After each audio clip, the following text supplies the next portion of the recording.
네, 안녕하세요. 네, 모두 점심 맛있게 드셨나요? 네. 네, 안녕하세요. 저는 오늘 기본교육을 같이 진행할 이지선입니다. 모두 만나게 돼서 반갑습니다. 네. 기본교육을 이제 시작할 텐데요.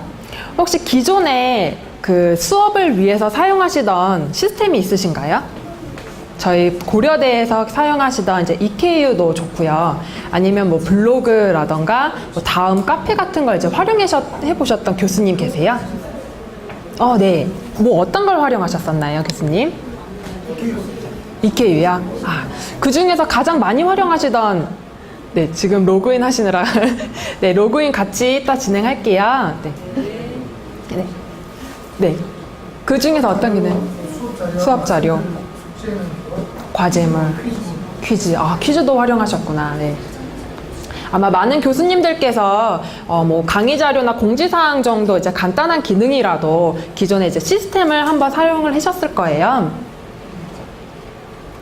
네. 네, 이제 저희 블랙보드는 기존에 이제 시스템에서 사용하시던 기능뿐만 아니라 그룹 활동, 뭐 퀴즈, 과제, 토론, 평가 이런 다양한 기능들이 추가가 되었고요. 그리고 학생들과 상호작용할 수 있는 그런 강력한 기능들이 추가가 되었습니다.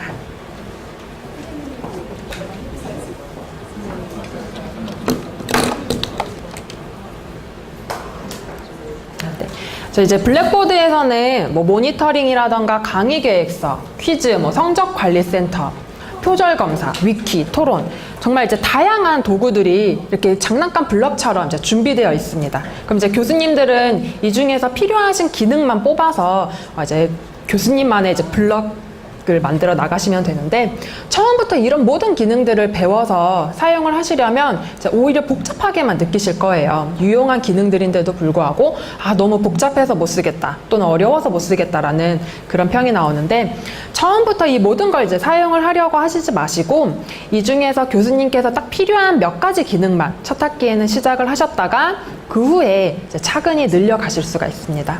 이제 블랙보드 코스는 재활용이 가능하기 때문에 지난 학기에 사용하셨던 코스에서 이번 학기에는 내가 뭐 퀴즈를 더 사용해 봐야겠다. 그래서 퀴즈를 덧붙여서 사용하실 수도 있고, 이제 0부터 시작하는 게 아니라 기존에 사용하시던 걸 계속 축적해 나가면서 노하우와 모든 코스를 이제 재활용을 하실 수가 있습니다. 그럼 이제 오늘 기본 교육에서는 정말 블랙보드의 기본 주요 기능들만 먼저 배워보도록 하겠는데요. 이제 블랙보드에 로그인을 하신 다음에 코스에 들어가서 코스가 어떻게 생겼는지 한번 보고요. 코스 안에서 강의 자료와 과제 출제하는 방법을 한번 실습을 같이 해보겠습니다. 그러고서 이렇게 올리신 강의 자료나 과제를 학생들에게 공지하는 방법 배워보고요. 그리고 학생들의 수강생 명단, 그리고 코스 안에 이제 올라오는 글들이나 업데이트된 상황들을 모아서 보여주는 글로벌 내비게이션까지 같이 살펴보도록 하겠습니다. 네, 그럼 먼저 이제 로그인을 해주셔야 되는데요. 주소창에 kulms.korea.ac.kr 저희가 이 실습 화면에는 미리 띄워놨을 거예요. 그래서 이제 돌아가셔서 연구실이나 댁에서 들어가실 때는 kulms.korea.ac.kr로 접속을 하시면 됩니다. 그럼 주소창에 주소를 치시고 들어가시면 이렇게 로그인 창이 하나 뜰 거예요. 근데 이 로그인 창은 블랙보드 일반 로그인 창으로 아직 처음 들어가시는 분들에게는 비밀번호가 설정되어 있지 않아서 이쪽으로는 로그인이 안 되세요. 그래서 처음 로그인 하시는 분들은 이 아래 통합 로그인 링크를 클릭해서 새로운 창이 뜨면 여기 이제 포털 사이트의 아이디와 비밀번호를 입력하고 로그인을 하시면 됩니다. 네, 먼저 처음 로그인 하시는 분들은 이제 통합 로그인 버튼 눌러서 포털 사이트의 아이디와 비밀번호 치시고 로그인을 하시고요. 그럼 이제 일반 로그인을 사용을 해주셔야겠죠. 그때는 처음 들어가시면 이제 환영 메시지가 뜨는데, 이거는 뭐 현재 창 닫기 버튼을 누르시거나 아니면 상단에 교수님 성함 있는 쪽 클릭하셔서 이제 꺼주시면 됩니다. 네. 그럼 오른쪽 상단에 이제 교수님 성함 나타나 있는 곳이 있을 거예요. 혹시 아직 로그인 안 되신 분은 손 살짝 들어주시면 네, 여기 같이 로그인 도와드리겠습니다. 여기 로그인 아직 안 되셔가지고요. 네. 그러면 오른쪽 상단에 교수님 성함 있는 곳을 눌러보시면 이렇게 글로벌 내비게이션이라는 메뉴가 나타납니다. 이 메뉴에 세팅 메뉴를 누르시면 개인정보 메뉴가 나타납니다. 세팅 메뉴 누르시고 개인정보. 네. 개인정보 메뉴를 눌러서 비밀번호 변경을 눌러서 새로운 비밀번호를 설정을 해주시면 되세요. 그러면 그 다음부터는 이제 일반 로그인도 가능한데요. 비밀번호는 이제 설정하실 때는 뭐 지금 포털 사이트에 사용하시는 비밀번호 똑같이 사용하셔도 무관하고요. 새로운 비밀번호 이제 입력을 해주셔도 됩니다. 네. 이렇게 비밀번호를 변경하시고 나면은 블랙보드 이제 처음 그 주소창을 치셨을 때 나타나는 로그인 페이지에서 바로 일반 로그인도 가능하시고 또 저희 모바일로도 로그인이 가능합니다. 네. 저희 이제 블랙보드 이제 컴퓨터에서 웹 브라우저 상에서도 사용하실 수 있지만 모바일 앱을 다운로드 받아서 그 모바일로도 로그인 하실 수 있는데요. 저희 이제 스마트폰 가지고 계신 분들은 아이폰은 앱스토어 그리고 안드로이드 폰은 플레이스토어 들어가셔서 블랙보드 모바일 런이라고 한번 검색해 보세요. 네. 그럼 이렇게 생긴 모바일 앱이 뜨는데 이제 무료로 다운로드 받으실 수 있고 다운로드 받으신 다음에는 코리아 유니버시티라고 검색을 하셔서 고려대학교를 이제 찾아주시면 됩니다. 혹시 윈도우 폰 정도 있나요? 네, 있어요. 네. 그럼 이제 다운로드 받으신 다음에 코리아로 검색을 하시면 이렇게 로그인 창이 뜨고 이 로그인 하실 때는 방금 비밀번호 재설정 해주신 그 일반 로그인 정보로 이제 로그인을 해주시면 됩니다. 이제 모바일에서는 이제 웹브라우저에서 하는 거랑 실시간으로 연동이 돼서 교수님께서 올리신 강의 자료가 바로 모바일에서도 볼 수 있고 동영상도 이제 보실 수 있고 또는 이제 자동 통지도 이제 받아보실 수가 있습니다. 네. 이 부분은 저희 이제 쉬는 시간이나 이제 끝나고 같이 혹시 다운로드 못 받으신 분들은 같이 진행을 하고요. 네, 이제 모두 로그인을 하셨으면 이제 블랙보드를 시작하시기 전에 교수님의 컴퓨터가 블랙보드를 이제 사용하는데 최적화되어 있는지 한번 확인을 해주셔야 돼요. 첫 번째로 자바를 필수로 설치를 해주셔야 됩니다. 블랙보드는 자바 기반으로 이제 이루어지기 때문에 자바를 꼭 설치를 해주시고요. 네, 자바는 네이버 같은 곳에 네이버 검색창 같은 곳에 자바 다운로드라고 검색해 주시면 쉽게 다운로드 사이트를 찾으실 수 있고요. 그리고 인터넷 브라우저의 버전을 한번 확인해 주셔야 됩니다. 저희 최근에 윈도우 XP 지원이 중단되었죠. 그래서 저희 블랙보드를 XP에서 사용하실 때 조금 이제 안 맞는 경우가 있어요. 뭐 화면이 좀 깨진다거나 뭐 어떤 기능이 실행이 안 된다거나 그럴 때는 크롬이나 파이어폭스 브라우저 사용하시면 원활하게 사용을 하실 수가 있습니다. 네. 그러면 저도 같이 로그인을 해서 실제로 같이 살펴보겠습니다. 네. 로그인을 하면 저와 같이 이렇게 마이 페이지가 나타나시나요? 혹시 마이 페이지 아직 못 찾았다. 이쪽으로 들어오지 못했다. 네, 다 들어오신 것 같아요. 네. 마이 페이지에는 나의 코스, 뭐 나의 조직, 나의 공지사항과 같이 나와 관련된 정보만 보여주는 페이지입니다. 먼저 나의 코스를 보시면 여기는 현재 교수님들께서 등록되어 있는 코스의 목록이 나타납니다. 근데 이제 나의 코스를 보시면 뭐 교수로 있는 코스, 학생으로 있는 코스, 조교로 있는 코스로 해서 이제 분류가 되어 있죠. 그러니까 이제 교수님들이 이 해당 코스에 어떤 역할로 등록이 되어 있냐에 따라서 이제 분류가 되어 있고 이 역할마다 그 코스에 들어가서 하실 수 있는 기능이 조금 나뉘어져 있습니다. 네. 그럼 이제 교수로 있는 코스에는 교수님들이 이번 학기에 가르치시는 실제 교과목들이 등록이 되어 있고요. 그리고 이제 오늘 같이 실습해볼 실습 코스 기초와 심화에 같이 등록이 되어 있을 겁니다. 네. 그리고 학생으로 있는 코스에는 블랙보드 셀프러닝 코스 3가지가 등록이 되어 있을 거예요. 이제 블랙보드 셀프러닝은 블랙보드의 주요 기능을 이렇게 집합교육 필요 없이도 교수님께서 스스로 학습을 해보실 수 있는 온라인 교육 코스입니다. 그래서 오늘 집합교육에서 좀 뭔가 부족했다 하시는 분들은 이제 연구실이나 댁에 돌아가셔서 블랙보드 셀프러닝 코스에 이제 들어가셔서 저희가 학습 모듈, 천천히 좀 더 천천히 할까요? 네.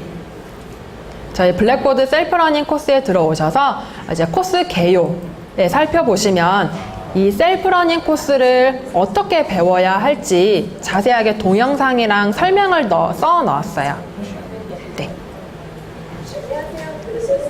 네, 누군가 재생을, 네. 그래서 이 동영상을 보시고 이 코스를 어떻게 학습할 것인가 한번 확인하시고 이 학습 모듈에서 1단계, 2단계, 3단계 천천히 학습을 해주시면 됩니다. 다 로그인이 됐거든요. 이제? 네, 이제 셀프러닝 한 번만 더 설명해 주시면 돼요. 네. 이제 로그인이 다 되신 것 같아요. 그럼 제가 마이 페이지, 상단에 마이 페이지를 클릭하시면 처음 로그인 하셨을 때 딱 떴던 페이지가 나타나는데요. 이제 마이 페이지부터 다시 설명드릴게요. 네. 마이 페이지에는 이렇게 나의 코스, 나의 조직, 나의 공지사항과 같이 교수님과 관련된 정보만 이렇게 나타납니다. 그 중에 나의 코스 박스를 보시면 여기에는 이제 교수님들이 현재 등록되어 있는 코스의 목록이 나타나요. 그 중에서 이제 교수로 있는 코스, 학생으로 있는 코스, 조교로 있는 코스 등 그 코스에 등록된 역할마다 이렇게 분류가 되어 있고, 저희 먼저 교수로 있는 코스에는 이번 학기에 교수님이 가르치시는 교과목, 그리고 오늘 같이 실습해볼 그냥 임시로 등록을 해드렸어요. 실습 코스가 이제 2개가 등록이 되어 있을 겁니다. 그리고 이제 학생으로 있는 코스에 보시면 블랙보드 셀프러닝 코스라고 해서 3가지가 등록이 되어 있어요. 2가지는 심화 코스인데 먼저 간단하게는 블랙보드 셀프러닝이라고 되어 있는 이 코스를 클릭하셔서 학습을 해주시면 됩니다. 그럼 블랙보드 셀프러닝이라는 데 마우스를 가져다 대시고 이제 밑줄이 그어지면 클릭 한번 해보세요. 네, 그러면 이제 이 블랙보드 셀프러닝 코스 안으로 들어오신 겁니다. 이 블랙보드 셀프러닝에서는 블랙보드의 이제 주요 기능을 온라인상으로 이제 동영상으로 통해서 학습을 해보실 수 있는데, 이 코스 개요 메뉴에서 보시면 좀 더 자세하게 어떻게 학습해야 할지 이제 나와 있고요. 1단계부터 4단계까지 학습을 해주시면 됩니다. 그리고 좀 더 자세하게 배우고 싶다 하실 때는 다시 마이 페이지로 돌아가셔서요. 상단에 마이 페이지. 네. 그러면 셀프러닝 2, 셀프러닝 3 이제 심화 교육 코스를 같이 학습을 해주시면 됩니다. 그리고 이제 조교로 있는 코스에 보시면 참조 코스 해서 인간관계론에 등록을 해드렸어요. 한번 클릭을 해서 들어가 볼게요. 네. 이제 인간관계론 코스 안으로 들어왔는데요. 이 인간관계론은 지난 한 2, 3년간 실제 블랙보드를 사용해서 실제 수업을 하셨던 교수님의 실제 코스입니다.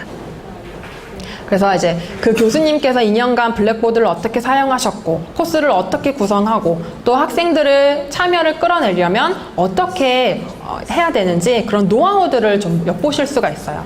그리고 학생들이 올린 글들도 한번 볼 수 있기 때문에 교수님들이 이제 처음 시작하기 전에 도움이 되셨으면 하고 저희가 모두 등록을 해드렸습니다.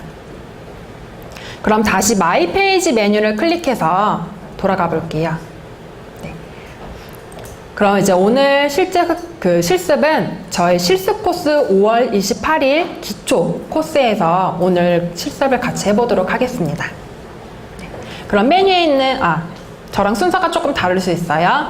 실습 코스 5월 28일 기초 코스를 클릭해서 코스 안으로 들어갑니다.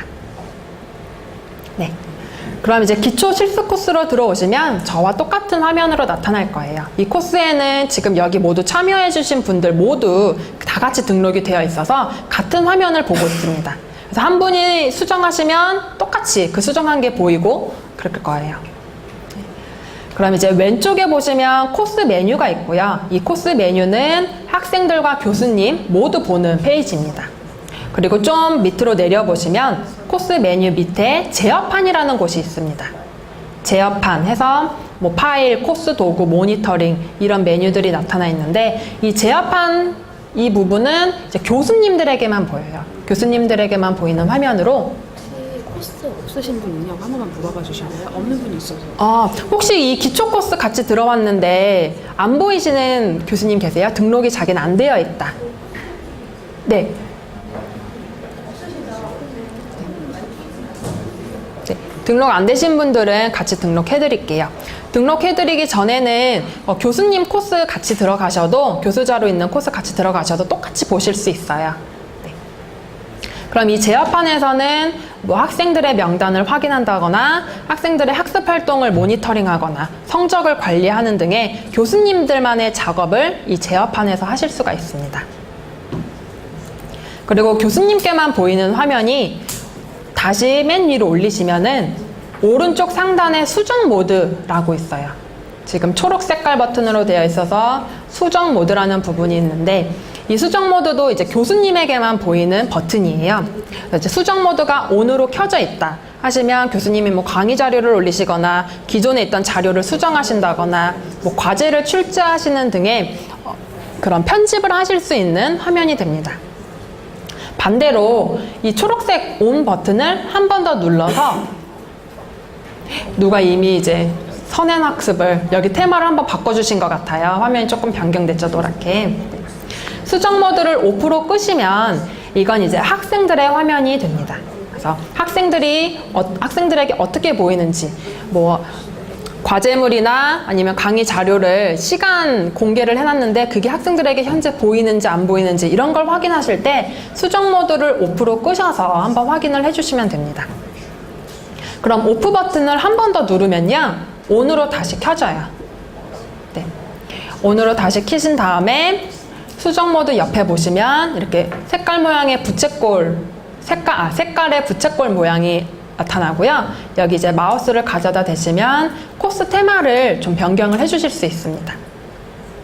그래서 뭐 계절별로도 바꾸실 수 있고요. 밑으로 좀 내려보시면 뭐 색상별로 교수님께서 좋아하는 색상별로 바꾸셔도 되고, 아니면 주제, 어떤 간호학 교수님이시다 하면 간호로 바꾸셔도 되고, 교수님이 원하시는 테마로 쉽게 바꿀 수 있어요. 이제 교수님은 이게 뭐 별거 아니라고 생각하셔도 학생들은 들어올 때마다 이 테마가 바뀌면 또 좋아하더라고요. 새로운 곳에 들어온 것 같고. 이렇게 테마도 쉽게 변경을 해주실 수 있고요. 네. 그리고 이 코스 메뉴를 보시면 조금 지금 기존에 사용하시던 시스템과 메뉴명이라던가 구조가 좀 비슷하시죠? 저희가 일부러 이제 교수님들이 처음 이제 접하실 때 많이 달라지지 않도록 지금 EKU 시스템과 메뉴명을 거의 이제 비슷하게 구성을 해놨어요. 이제 이건 다음 학기에는 이제 얼마든지 바뀔 수 있는 부분이고, 또 그 전에 교수님이 원하시는 대로 이 코스 메뉴를 변경을 해주실 수 있습니다. 예를 들어서 이제 마우스를 가져다 대시면 이렇게 그 해당 메뉴에 동그라미 버튼이 생길 거예요. 이건 이제 수정 모드가 ON으로 켜져 있어야만 보이는 버튼입니다. 동그라미 버튼 누르면 뭐 이름을 변경하시거나 뭐 삭제 필요 없으시면 삭제를 해주셔도 되고요. 또는 더 이제 추가적인 메뉴가 필요하시다 하시면 코스 메뉴 상단에 보시면 네모난 플러스 버튼이 있어요. 이 플러스 버튼 눌러서 새로운 메뉴를 생성해 주실 수도 있습니다. 네, 이 상단에 플러스 버튼이에요. 그럼 이제 다양한 메뉴 종류가 있는데 처음에는 헷갈리시니까 컨텐츠 영역 생성을 눌러서 새로운 메뉴를 만드시면 이제 다양한 자료를 올리실 수가 있습니다. 그럼 플러스 버튼 눌러서 컨텐츠 영역 생성 한번 클릭해 볼게요. 상단에 플러스 버튼 눌러서 컨텐츠 영역 생성. 그러면 이제 컨텐츠 영역 삽입해서 이름을 넣게 되는데, 이거 이제 메뉴에 이름을 넣어주시면 돼요. 예를 들어서 더 필요한 게 있으면 참조 사이트라던가 뭐 학습 모듈 아니면 뭐 주제 자체를 적어주셔도 되고요. 근데 오늘은 다 같이 공동 실습 그 코스이니까 교수님의 성함을 넣어서 메뉴를 한번 만들어 볼게요. 좀 헷갈리지 않게 교수님의 성함을 넣어서 메뉴명을 만듭니다. 저는 이지성. 이름을 적고 그 아래 보시면 학생에게 공개라는 옵션이 있는데 여기에 체크를 해주시고 확인을 누르면 바로 바로 학생에게 공개가 되고요. 혹시 메뉴를 자료를 더 올려야 되고 좀 더 구성을 해야 돼서 아직 학생에게는 공개하고 싶지 않다 하시면 체크 안 하시고 만드신 다음에 나중에 다 완료가 되면 이제 공개로 돌려주실 수 있습니다. 저는 체크를 해서 확인 버튼을 누르면 이렇게 지금 현재 코스 메뉴의 가장 하단에 교수님의 메뉴가 생성된 것을 볼 수 있습니다. 저 한번 새로 고침 한번 해볼까요? 모든 교수님들이 만드셨나? 네, 모두 실습을 잘 따라하고 계신 것 같아요. 어렵다, 벌써 어렵다. 누구신가요? 네, 벌써 어려우시면 안 됩니다. 이렇게 메뉴를 만드신 다음에 교수님 메뉴에 이제 마우스를 가져다 대시면 아까는 동그라미 드롭다운 버튼을 눌렀는데 이번엔 오른쪽에 죄송합니다. 왼쪽에 위아래 화살표 아이콘을 누르신 다음에 끌어다 당기시면 위치도 변경을 하실 수가 있어요. 그래서 교수님이 원하시는 위치로 이렇게 변경을 해서 바꿔주실 수도 있습니다. 지금 메뉴에서 이렇게 뭐 수정하고 추가하고 순서 바꾸시고 이런 모든 과정은 나중에 컨텐츠를 올리시거나 뭐 과제물을 내실 때도 똑같이 적용되는 부분이에요. 그래서 뭔가 수정을 하고 싶다 하실 때는 먼저 마우스를 이렇게 한번 가져다 대보세요. 그럼 이렇게 드롭다운 버튼이나 순서를 변경할 수 있는 화살표가 나타납니다. 그러면 교수님의 메뉴로 가서 저희 이제 강의 자료를 한번 같이 올려볼게요. 교수님의 이름으로 성함으로 만드신 메뉴를 클릭하고 메뉴 안으로 들어갑니다. 그러면 현재는 이제 새롭게 만든 메뉴이기 때문에 컨텐츠가 없습니다 해서 빈 방이 만들어져 있을 거예요. 저희가 그럼 강의 자료실에 먼저 들어가 볼게요. 강의 자료실, 기존에 만들어져 있던 강의 자료실 메뉴로 들어가 보시면 저희가 주차별 폴더를 이렇게 만들어 놓았는데요. 교수님이 방금 메뉴 만드신 것처럼 빈 방을 이렇게 만들어 놓으시면 어떻게 시작해야 될지 이제 막막하시니까 저희가 주차별 폴더를 이렇게 함께 만들어 놓았어요. 보통은 수업을 주차별로 진행을 하시기 때문에 저희가 주차별 폴더를 만들어 놓은 것 뿐이고, 교수님이 혹시 주제별로 혹은 뭐 단원별로 아니면 교과서의 어떤 섹션별로 이제 진행을 하신다 하시면 폴더를 그렇게 변경을 해 주실 수도 있습니다. 폴더를 변경해 주실 때는 마찬가지로 마우스를 가져가 대면 나타나는 이 동그란 드롭다운 버튼을 눌러서 수정을 해주시면 됩니다. 저희는 각자의 폴더도 함께 만들어 볼게요. 상단에 컨텐츠 생성 버튼을 누르시면 여기서 이제 다양한 자료도 올리실 수 있고 이곳에서 폴더도 만드실 수 있습니다. 상단에 컨텐츠 생성 버튼에서요, 오른쪽 섹션 보시면 폴더라고 있습니다. 폴더를 클릭합니다. 그럼 이렇게 새로운 폴더를 만들 수 있는 페이지가 뜨는데, 이제 폴더의 이름, 이제 이것도 마찬가지로 교수님의 성함을 적어주시면 구분이 좀 더 쉬우실 것 같아요.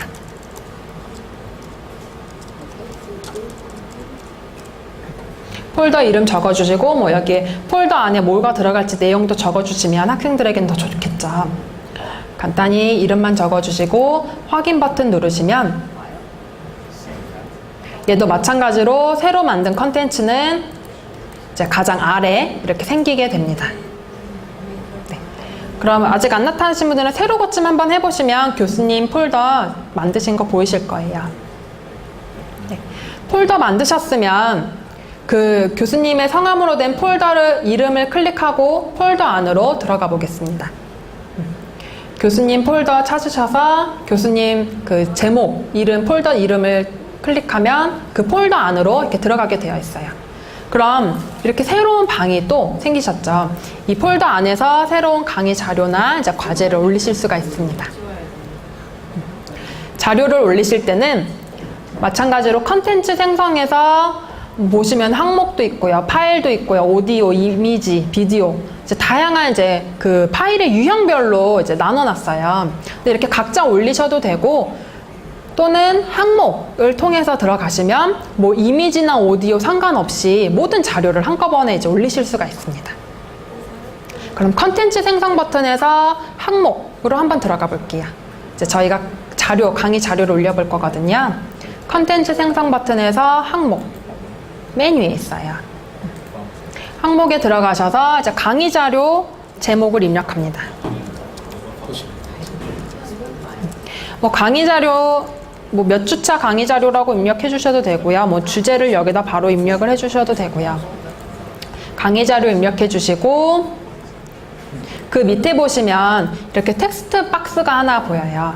저희 이제 이 텍스트 박스를 비주얼 편집기라고 부르는데 그냥 일반 텍스트 박스가 아니거든요. 저희는 여기다 이미지도 넣고 뭐 동영상도 넣고 유튜브 동영상도 검색해서 넣을 수 있고 정말 다양한 기능을 하고 있어서 이제 비주얼 편집기라고 부르고 있습니다. 지금 저는 아이콘이 세 줄로 보이는데 이게 혹시 한 줄로 보이는 교수님 계세요? 네. 웬만한 교수님은 이게 한 줄로 지금 보이실 거예요. 그래서 처음 로그인 하시는 분들은 이게 아직 한 줄로 접혀 있는데 오른쪽 끝에 있는 이 화살표 2개 있는 이 아이콘을 눌러보시면 접기 펴기가 가능합니다. 그래서 자리를 많이 차지하는 건 아니기 때문에 이제 펼쳐 놓으시고 세 줄로 펼쳐 놓으시고 이제 계속 활용을 해주시면 되겠어요. 네. 그리고 이 접기 펴기 버튼 옆에 보시면 전체 화면이라 그래서 4개의 화살표가 쫙 펼쳐져 있는 그 아이콘이 보실 거예요. 그럼 전체 화면 아이콘 누르시면 이렇게 일반 워드 프로세서처럼 큰 화면에서도 작업을 하실 수가 있습니다. 그래서 교수님께서 뭐 슬라이드 PPT로라든가 아니면 워드로 가지고 있는 문서를 이제 여기다 옮기시는 작업을 하실 때는 이렇게 크게 펼쳐놓고 작업을 하실 수도 있어요. 그럼 저는 다시 접고요. 한 번 더 누르면 다시 이렇게 조그맣게 접힙니다. 그럼 이제 첫 번째, 두 번째 줄에서는 일반적인 뭐 글씨 크기라던가 글씨 색상, 뭐 첨자 이런 거 되게 워드에서 제공하는 기능을 활용해 보실 수 있고 이 세 번째 줄에서 이 비주얼 편집기의 진가를 보실 수가 있어요. 그래서 첫 번째 빨간 이제 캠처럼 생겼죠. 여기 보이시는 캠처럼 생긴 이 아이콘은 교수님께서 이제 직접 녹화를 해서 올리실 수 있는 기능이에요. 그래서 유튜브 사이트에 비디오를 녹화하는 기능과 통합이 되어 있어요. 유튜브에서 이제 뭐 녹화를 한다 그래서 거기 바로 올라가는 건 아니고요. 이제 유튜브 사이트에 저장은 되지만 아직 비공개 처리가 되어서 이 URL만 아는 내 수업을 듣는 학생들만 들을 수 있게끔 볼 수 있게끔 할 수 있습니다. 그리고 뭐 파일을 올리시거나 이미지, 동영상 또 올리실 수 있고 수학, 과학 쪽 이제 교수님들은 수학 편집기도 이제 활용을 해주실 수가 있습니다. 수학 편집기는 또 라텍스라는 가장 많이 활용하시는 수학 편집기, 수식 편집기와 통합이 돼서 활용이 되고 있습니다. 그리고 세 번째 줄 가운데쯤 보시면 매쉬업이라고 해서 화살표를 한번 클릭해 보시면 슬라이드 쉐어라던가 뭐 유튜브 비디오와 같이 외부 컨텐츠를 검색해서 가지고 올 수 있는 아이콘이 있어요. 그럼 이제 많이 활용하시는 유튜브 비디오 한번 같이 올려볼게요. 세 번째 줄에 매쉬업 클릭한 다음에 유튜브 비디오를 클릭합니다.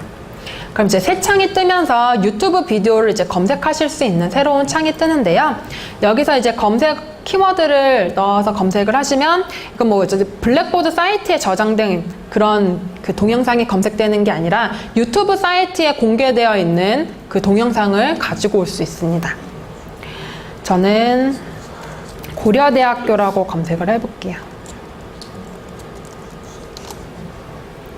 고려대학교라고 검색을 하면 이제 동영상, 검색된 동영상이 쭉 뜨고 이 중에서 교수님이 필요하신 그런 동영상을 이제 미리 보신 다음에 선택 버튼을 눌러서 삽입을 해주실 수가 있습니다. 혹시 이런 키워드가 아니라 이미 주소를 알고 있다. 내가 정확하게 그 올리려는 유튜브의 주소를 알고 있다. 하시면 그 유튜브 주소로 검색을 하셔도 이렇게 바로 뜰 거예요. 그럼 비디오 아래에 있는 선택 버튼을 눌러서 가지고 옵니다. 그럼 이제 삽입을 할 수 있게끔 되어 있고 다시 한번 확인 버튼을 클릭하면 이 비주얼 편집기라는 이 내용 안에 비디오가 들어온 것을 볼 수 있어요. 지금은 올리는 도중이기 때문에 이 비디오 시청 버튼 눌러도 재생은 안 돼요. 이걸 나중에 이제 게시를 하고 나면 그때 이제 보실 수 있습니다. 그리고 이제 밑으로 좀 내려보시면 첨부 파일이라는 곳에는 실제 교수님이 가지고 있는 파일을 뭐 슬라이드라던가 뭐 그 DOC 워드 파일이라던가 또 가끔 오해하시는 분들은 저희 블랙보드가 이제 외국 제품이라고 해서 한글 문서 있잖아요. HWP. 그건 뭐 안 올라가느냐 하는데 그것도 상관없이 모두 업로드가 됩니다. 학생들 다운로드 받으실 수 있고요. 그럼 파일들을 첨부를 해주실 수 있습니다. 그리고 밑으로 내려보시면 아까 메뉴에서 보셨던 옵션과 같이 학생에게 공개라는 옵션이 있어요. 이건 이제 기본으로 예로 되어 있는데 아직 준비가 안 되셨다. 조금 나중에 공개를 하고 싶다거나 좀 더 준비가 필요하다 하시는 분들은 이제 아니오로 했다가 나중에 수정을 해주실 수도 있고요. 그리고 날짜 시간 지정을 해주시면 딱 이 정해주신 이 기간에만 이 컨텐츠가 공개가 됩니다. 이 옵션 부분은 지금 컨텐츠를 올리시는 때뿐만 아니라 뭐 과제물, 시험, 어떤 블랙보드에서 무엇을 올리시던 이런 옵션, 비슷한 옵션을 보실 수 있어요. 그래서 같은 개념으로 생각을 해주시면 됩니다. 질문. 네. 비디오 업로드 하고 나서 시청하면은 전체 화면 할 수가 없나요? 전체 화면이요? 이 비디오 시청을 나중에 클릭하시면 조그만 창으로 떠요. 거기서 이제 유튜브에서 제공하는 전체 화면 버튼 누르면 좀 크게 보실 수 있어요. 네. 그러면 이제 확인 버튼 누르고 같이 게시를 해볼게요. 해보시고 지금 저는 비디오가 딱 이렇게 나오는데 여기 실습 컴퓨터에서는 저희 그 고려대학교 네트워크 인증이 안 되어 있으면 이게 동영상이 보이지 않으실 수도 있어요. 그래서 고려대학교 그 네트워크 인증을 한번 해주시면 이 비디오 시청이 보이실 겁니다. 그럼 이제 학생들은 이렇게 올리신 거를 비디오 시청 버튼을 눌러서 이렇게 새로운 창으로 보실 수 있습니다.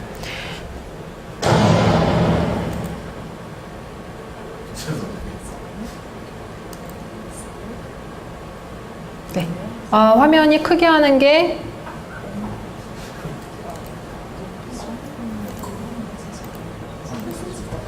제가 이 크게 하는 전체 화면을 유튜브로 가가지고 좀 전체 유튜브 여기 가서요? 저희 이 유튜브 사이트로 이동을 해서 이 전체 화면을 보실 수 있다고 하네요. 여기 전체. 네.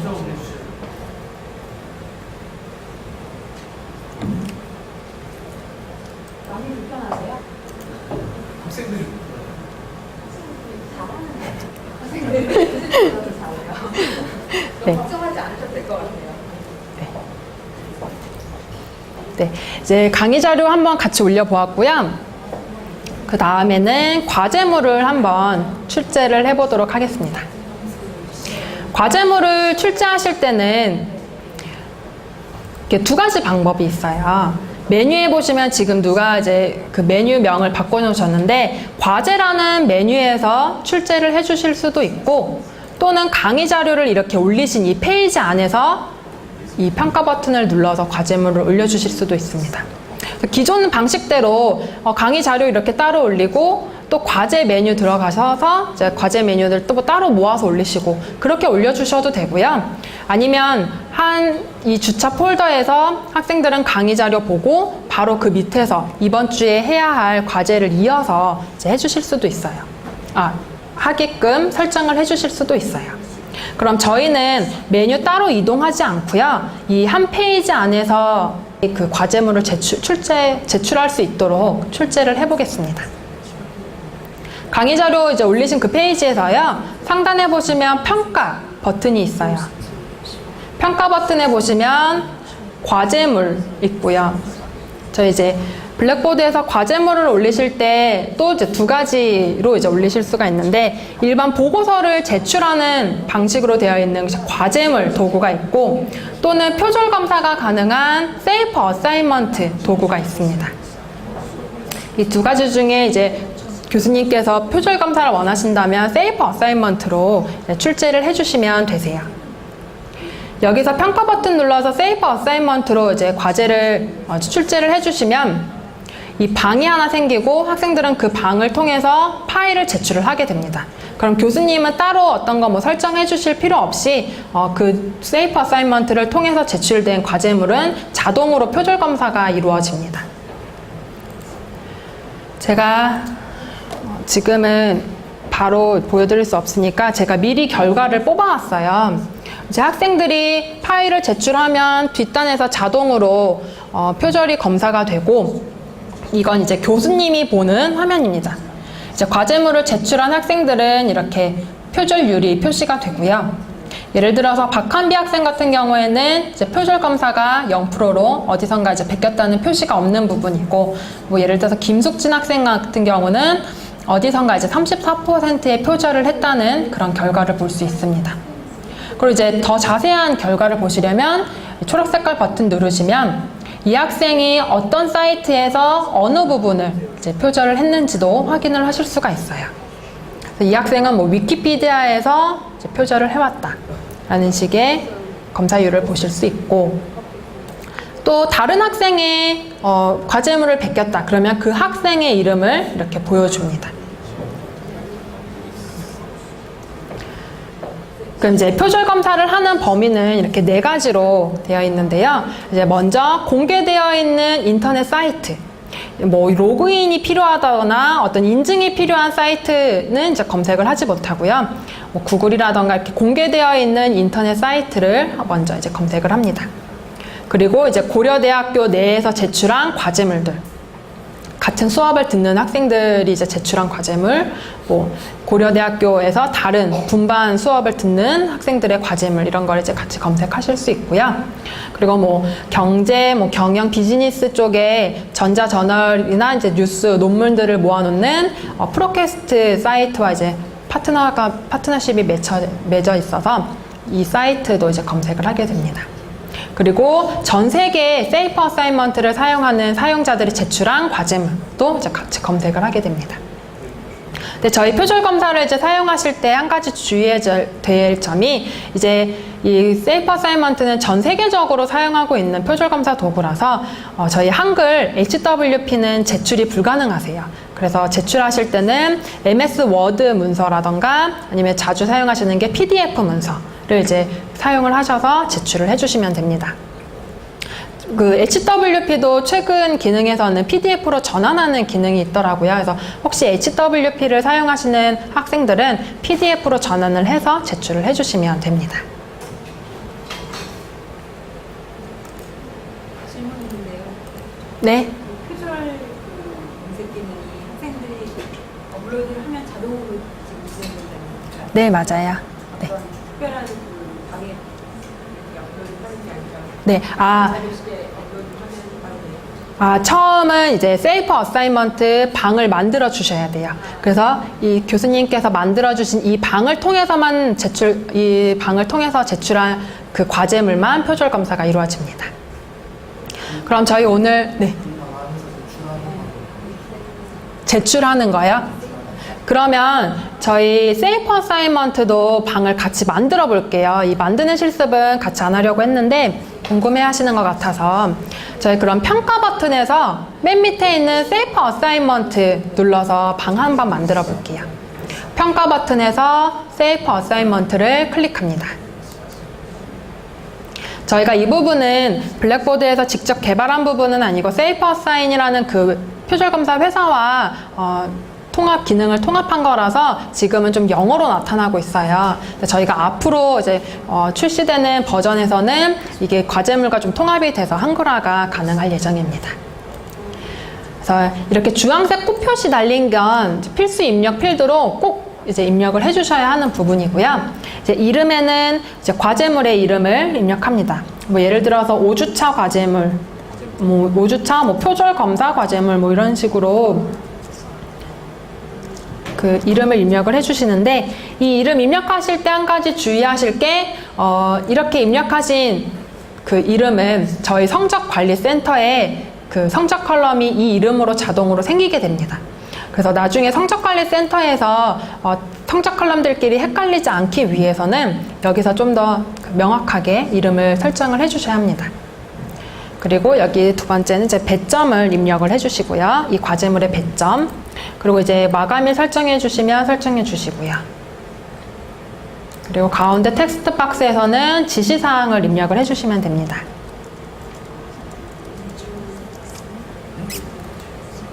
그리고 이제 나머지는 이제 보시면 아시는 그런 옵션들인데 이 중에서 어전트 체킹이라는 옵션이 있어요. 중간쯤에. 이 어전트 체킹은 좀 이 표절 검사가 시급하다. 내가 뭐 오늘 내일 이전에 검사를 빨리 마쳐야 하는 그런 과제다 할 때 이제 어전트 체킹에 체크를 해주시면은 좀 더 빨리 이제 하실 수가 있습니다. 이 체크를 안 해주셔도 저희가 표절 검사가 세이퍼센 그 글로벌 이제 서버에 다 저장이 되는 거라서 좀 빠르면 15분, 좀 많이 모였다 하면은 하루 정도 걸린다고 해요. 근데 좀 더 빨리 하고 싶으신 교수님은 이제 어전트 체킹에 체크하시면 좀 더 빨리 보실 수 있습니다. 근데 또 이게 다른 전 세계적으로 나 오늘 급해해서 하필 그 타이밍에 어전트 체킹을 또 많이 했던 그 시점이다 하면은 그래도 또 늦어질 수 있고요. 그리고 이제 스튜던트 뷰어블은 학생들이 표절 그 과제를 제출한 다음에 자기 표절 검사 결과를 볼 수 있게 할 거냐 없게 할 거냐. 예스로 이제 해주시면 학생들은 과제물을 제출한 다음에 자기 표절률을 볼 수 있고요. 노로 해주시면 자기 거 이제 확인하지 못합니다. 그러고 이제 확인 버튼을 누르고 나오면 이렇게 초록 색깔 체크 표시로 돼서 표절 검사 방이 만들어진 것을 볼 수가 있어요. 그럼 이제 지금은 교수님 입장이라서 눌러도 아무 반응이 없으실 거예요. 지금 오류가 뜨는데 이거 이제 학생들 입장으로 들어가셔서 다시 나왔네. 학생들은 여기에 이 뷰 컴플릿 이 링크를 클릭하고 들어가서 이제 제출을 하게 됩니다.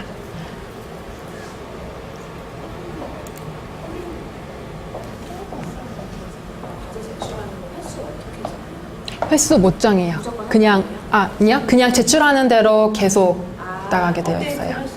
네. 아니요, 기존에 냈던 거는 수정이 안 되고요. 그냥 쌓이는 거예요. 네. 그거는 이제 학생이 최종 제출하기 전에 임시 저장하는 기능이에요. 네, 체크는 안 되고요. 그래서 교수님께는 보이진 않아요. 드래프트로 제출한 거. 네. 그리고 이제 이렇게 표절 검사 한번 출제를 해봤고요. 그럼 이제 과제물 한번 출제 같이 해볼게요. 과제물은 평가 버튼에서 세 번째 과제물로 이제 들어갑니다. 이렇게 과제물 도구로 만드신 거는 이제 표절 검사는 안 되시고요. 평가 버튼에서 과제물 누릅니다. 그럼 마찬가지로 이제 이름, 과제물의 이름 입력해 주시면 되고요. 얘도 마찬가지로 성적관리센터에 성적 컬럼이 생기는 걸 이제 염두를 해주시고 이름을 정해 주십니다. 그리고 이제 지시사항에는 뭐 배점이나 마감일, 주제, 어떻게 그 과제를 해야 되는지 등 교수님의 이제 지시사항을 입력을 해주시면 되고요. 그리고 그 밑에 파일 첨부 부분에서 이제 파일을 첨부를 해주실 수도 있습니다. 이제 가끔 이제 교수님들 출제하시는 과제물 중에 뭐 어떤 서식이나 양식이 필요한 그런 이제 과제도 있을 거예요. 이제 그런 과제의 서식을 뭐 따로 이제 공지사항 같은 데다 올리시고 뭐 이 과제물 출제하시고 이러시는데 그러실 필요 없이 이 파일 첨부 부분에 다 같이 이제 올려주시면 학생들은 한 번에 보고 제출하고 하실 수 있어요. 여기는 뭐 지난 학기 우수 과제물 같이 뭐 참조하라고 이제 올려주셔도 좋고요. 그리고 이제 배점에는 이 과제물의 배점을 입력합니다. 이렇게 주황색깔 꽃 표시 달린 거는 언제나 체크하시고 하시고 넘어가셔야 돼요. 그리고 그 밑에 좀 내려보시면 과제 제출 횟수라는 옵션을 보실 수 있습니다. 이제 블랙보드 안에서는 저희 오프라인으로 할 수 있는 그런 상황, 오프라인에서 이루어질 수 있는 상황들을 좀 같이 온라인에서도 할 수 있도록 구현을 해 놓았는데요. 그 중에 한 옵션이 이 옵션이라고 할 수 있어요.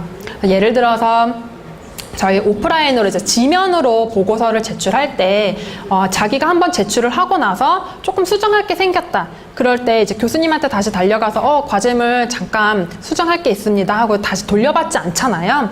그런 것처럼 블랙보드 이제 과제물을 통해서 제출한 과제물은 자기가 수정을 하거나 삭제를 하실 수가 없어요. 그냥 제출을 하면은 계속 그렇게 히스토리가 쌓이게 됩니다. 그래서 교수님은 이제 한 번만 제출 허용으로 해놓으면 학생들은 한 번 제출하고 그걸로 끝이에요. 근데 이제 학생들은 또 마감일 전까지는 언제나 수정하거나 아니면 또는 네트워크, 자기 컴퓨터의 네트워크가 뭐 끊겼다거나 해서 제출이 또 문제가 생길 수가 있어요. 그런 거를 좀 방지하기 위해서 과제 제출 횟수를 한 2번, 3번 정도로 설정을 해주시는 게 적당합니다. 그럼 학생들은 과제를 2번 제출할 수 있고, 이렇게 2번 제출한 거는 모두 교수님이 성적관리센터에서 확인을 해주실 수가 있어요. 그리고 밑으로 좀 내려보시면 마감일을 설정할 수 있는 옵션이 있습니다. 이 마감일은 이 과제의 마감일을 이렇게 설정을 해주시는 건데, 이 마감일을 여기서 날짜와 시간을 정해주시면 저희가 이제 캘린더 부분에 나중에 이따가 설명드릴 텐데 캘린더 부분에 같이 마감일이 표시가 돼요. 그래서 학생들은 캘린더만 보고도 아, 과제물을 이때까지 해야 되는구나. 또 그 캘린더에서 눌러서 과제물 제출하는 페이지로 이동하고 이런 식으로 많은 기능이 추가가 되기 때문에 마감일 표시해 주시고요.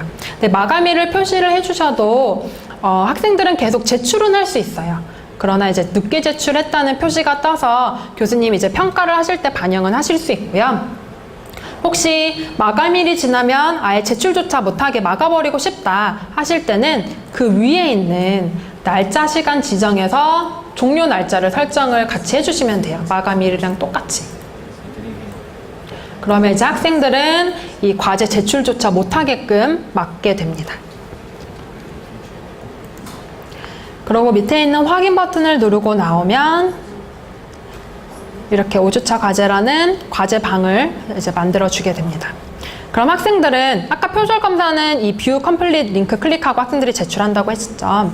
네, 이 과제물은 5주차 과제라는 이 제목을 클릭하고 들어가서 학생들은 과제물을 제출을 하게 됩니다.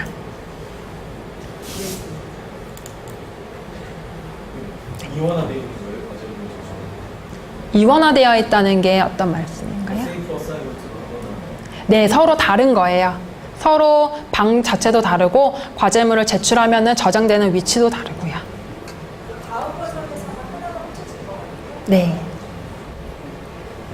이렇게 과제물까지 한번 출제를 해봤고, 그렇게 이렇게 강의 자료를 올리거나 과제물을 내신 걸 이제 학생들에게 공지를 해주셔야겠죠.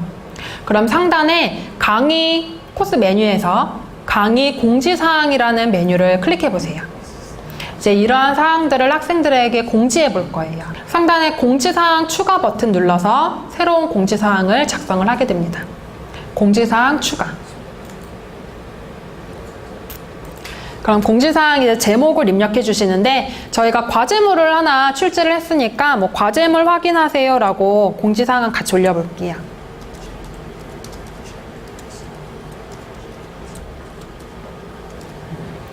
제목 입력하고 이제 뭐 과제물이 뭐 나왔습니다 하고 공지사항 실제 내용을 입력을 해주시고요.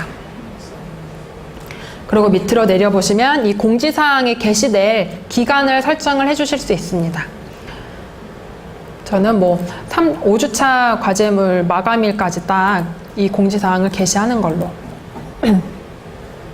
날짜를 꼭 계속 아니면 또는 날짜를 딱 이렇게 정해 주셔야 게시를 하실 수가 있고요. 그 밑에 보시면 이메일 공지라는 옵션이 있습니다. 그래서 이 공지사항 내용을 이메일로 전송이라는 곳에 체크를 해주시면 이 공지사항을 게시하자마자 학생들의 이메일로 이 공지사항을 배포를 하게 됩니다. 또는 저희가 이제 공지사항을 게시했을 때 학생들에게 전달되는 채널이 이제 다양한데요. 공지사항을 딱 올리시면 먼저 아까 이메일 체크해 주셨을 때 이메일로 전송되고요. 그리고 이제 마이 페이지에 나의 공지사항이라는 박스 보셨죠? 처음 로그인 하셨을 때요. 거기에도 이제 뜨고요. 그리고 이제 모바일 앱 설치하고 로그인 하셨다면 이렇게 자동 푸시 메시지가 가게 됩니다. 이건 이제 카카오톡 메시지 오는 것처럼 공지사항이 떴습니다 하고 나타나게 돼요. 그리고 이제 스트리밍, 좀 이따 볼 글로벌 내비게이션의 이제 스트리밍 내비게이션 메뉴에 스트리밍으로 이제 올라오게 됩니다. 이렇게 다양한 채널로 이제 확인을 할 수가 있어서 학생들은 공지사항 이제 확인 못해서 뭐 과제물 제출 못했어요 이런 말 이제 안 나오게 되어 있죠. 그리고 그 밑에 공지사항 밑에 코스 링크를 같이 걸어주실 수 있어요.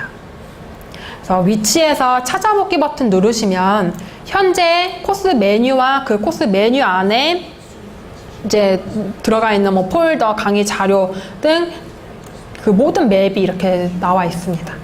그래서 아까 강의 자료실에 교수님의 성함으로 이제 폴더를 만들고 그 아래 강의 자료나 뭐 표절 검사 이런 걸 한번 올려봤죠. 그런 게 이제 실시간으로 업데이트가 돼서 보이실 거예요.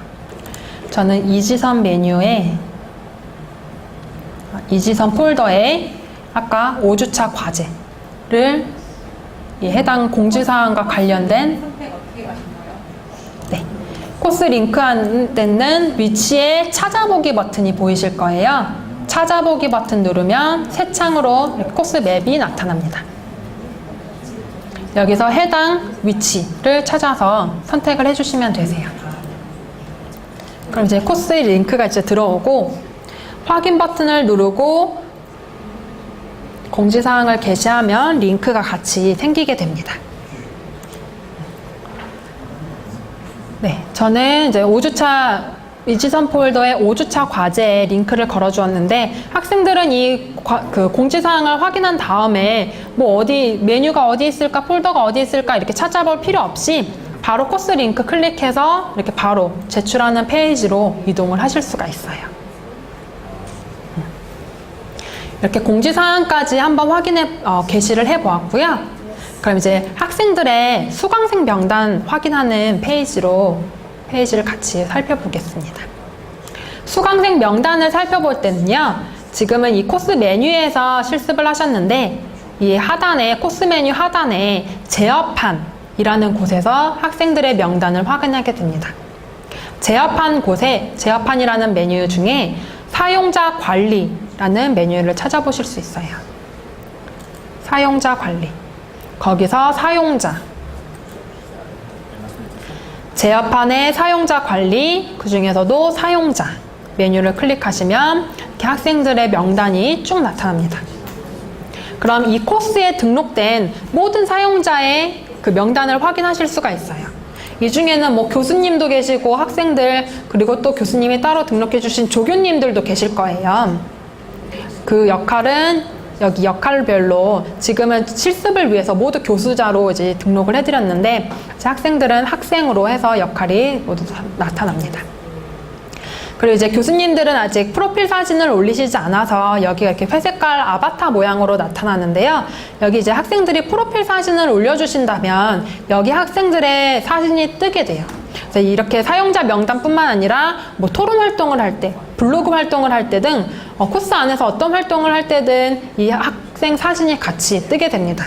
그럼 이제 비록 오프라인이지만 얼굴을 보고 토론을 하는 것처럼 그런 효과를 보실 수 있는데, 이 프로필 사진은 저희 글로벌 내비게이션, 아까 비밀번호 변경하셨던 그 페이지에서 올리실 수가 있어요. 코스 가장 상단의 페이지 가장 상단에 보시면 교수님 성함 있는 곳 있으시죠? 지금 저는 사진을 이렇게 올려놓아서 사진도 같이 뜨는데 교수님 성함 있는 곳을 한번 눌러보시면 이렇게 글로벌 내비게이션이라는 메뉴가 나타납니다. 이 글로벌 내비게이션에서는 이제 뭐 프로필 사진도 올리실 수 있지만 교수님이 이제 여러 코스를 한 번에 가르치시죠. 그 여러 코스에서 뭐 활동되고 있는 학습 활동 글, 아니면 교수님이 올리신 강의 자료, 뭐 아까 과제에서 마감일 설정한 거, 이런 걸 다 모아서 보실 수 있는 페이지예요. 그래서 처음 프로필 사진을 변경하실 때는 저는 지금 사진이지만 교수님은 회색깔 아바타 모양이실 거예요. 그 아바타 모양 클릭하셔서 이제 사진을 변경해 주실 수 있습니다. 이게 지금 처음 들어가시는 분들은 뭐 그 15세 이상 아마 어그리 하게끔 되어 있을 거예요. 그래서 그거 동의해 주시고, 또 이메일 등록 안 되어 있으신 분들은 이메일까지 등록하셔서 그 교수님 이메일로 날라오는 거 인증해서 이제 들어오실 수 있습니다. 이제 사진도 올려주실 수 있고요. 그리고 이제 등록은 이제 추후에 같이 도와드리도록 하고요. 메뉴를 같이 설명드리면, 두 번째 이제 게시물이라는 이 물결 2개 표시되어 있는 게시물이라는 메뉴에서는 교수님이 이제 뭐 토론 아니면 블로그 등에서 그 안에서 학생들이 올린 글들을 이렇게 모아서 보실 수 있습니다. 이제 학생들이 올린 글을 모아서 보여주고 여기서 바로 글 확인하고 댓글도 달아주실 수 있고요. 그러니까 각각의 코스로 들어가지 않고도 여기서 모두 이제 모아서 확인을 하실 수가 있죠. 또 시계 모양의 아이콘을 클릭해 보시면 지금 아마 코스에서 뭔가 이렇게 공지사항도 올리고 강의 자료도 올리고 해서 빨간색 숫자가 뜨실 거예요. 그건 이제 새로 업데이트된 그 게시물의 개수입니다. 그래서 지금 50개가 업데이트 되었다라는 표시고요. 여기 보시면 뭐 과제 내세요. 아까 공지사항 올리신 거, 그리고 어사인먼트 올리신 거 이런 게 이렇게 모아져서 볼 수 있습니다. 이제 교수님들은 지금은 뭐 열기 닫기밖에 없는데 학생들이 과제물을 제출을 하게 되면 여기 사이에 성적이라는 링크도 생겨요. 그럼 그 성적 링크를 클릭하고 바로 성적을 채점하는 페이지로도 이동하실 수 있습니다. 또 하나, 둘, 셋, 넷, 한 5번째 아이콘 가보시면 캘린더라는 아이콘이 있는데 이 캘린더에는 교수님의 개인 일정뿐만 아니라 아까 코스 안에서 과제물 출제하실 때 마감일 표시해 주셨죠. 그 마감일이 여기 이제 표시가 됩니다.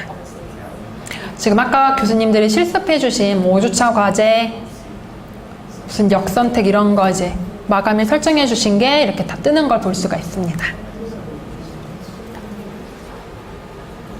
윈도우에서 가져오기 있잖아요. 윈도우에서 가져오기요? 이거? 외부 캘린더 가져오기. 네. 지금 여기서 이 캘린더를 바꿔서 내보내는 거예요. 아니면 다른 캘린더를 가지고 오는 거예요. 지금 링크를 클릭하니까 그 URL이 생성되면 이 캘린더를 가지고 나가는 거예요. 맞습니다. 그러니까 가져오기요. 언어가 조금 헷갈리세요?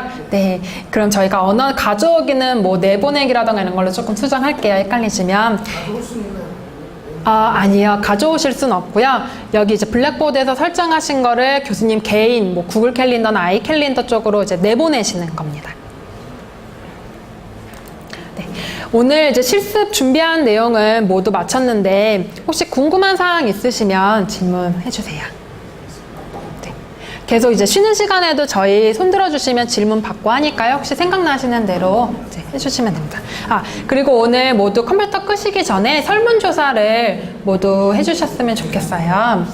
저희 마이 페이지로 다시 돌아가셔서요. 저희 기초 실습 코스, 오늘 실습한 코스 다시 들어가 보시면 상단에 블랙보드 워크숍 설문조사가 배포되었습니다 해서 설문조사 참여하기 버튼이 보이실 거예요. 실습 코스 기초에 들어가시면 설문조사 참여하기가 보입니다. 이건 이제 어떤 메뉴로 가도 설문조사 참여하기라는 버튼을 계속 따라다녀요. 그래서 이 설문조사 참여하기 버튼 눌러서 설문조사에 한번 응답해 주시기 바랍니다. 네, 그럼 오늘 모두 수고 많으셨고요. 질문 있으신 분들은 계속 손 들어주세요. 모두 감사합니다.